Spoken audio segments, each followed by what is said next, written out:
Glory to God. இந்த உலகத்துல நமக்கு உபத்திரவம் இருக்கும். உபத்திரவம் அதிகரிக்கிறது தான் கடைசி காலத்தின் அறிகுறின்னு ஏசப்பாவே சொல்லியும் பாடுன்னு சொன்னாலே மைக்க பிடிச்ச பாடத்தான் விரும்புகிறோமே தவிர இப்போ சபையோ தேவ பிள்ளைகளோ பாடுபட தயாரா இல்லை.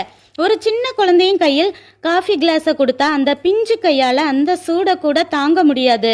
இதே இரும்பு பட்டறையில் வேலை செய்து காய்ச்சி போன கையால் மனிதர்களால் எவ்வளோ உச்சபட்ச ஹீட்டை தாங்க முடியுமோ அதை அசால்ட்டை தொடுவது போல பாடுகள் தான் நம்மை உருவாக்கும், பலப்படுத்தும். தாவீது சமாதானமாக ஆடு மேய்ச்சிருந்தா ராஜாவாக ஆகியிருக்க முடியாது. அங்கே சிங்கம் கரடின்னு உபத்திரவங்க வந்ததால தான் அந்த ட்ரைனிங் ஒரு நாள் கோலியாத்தை முறியடிக்க யுத்தத்தை ஜெயிக்க யூஸ் ஆனது. சவுளை போல தேவன் நம்மை தள்ளிடக்கூடாதே தவிர மனிதர்கள் எந்த அளவுக்கு நம்மளை தள்ளி புறக்கணிக்கிறாங்களோ அந்த அளவுக்கு பெரிய தேவத்திட்டம் நம்ம மேல இருக்குன்னு அர்த்தம். பாடுகளால் நாம எந்த அளவுக்கு உலகத்தை விட்டு தள்ளி போகிறோமோ அந்த அளவுக்கு பரலோகத்தை நோக்கி முன்னோக்கி போறோம்னு அர்த்தம். மணவாளனுக்கு பிடிச்ச மாதிரி அலங்கரிக்கும் மணவாட்டி போல பாடுகள் வழியாகவே மணவாட்டி சபையும் அலங்கரிக்கப்பட்டு மணவாளன் இயேசுவால் எடுத்துக்கொள்ளப்படும் என உணர்ந்து பாடுகள் நல்லதே என்று புரிந்து கொள்வோம். நன்றி.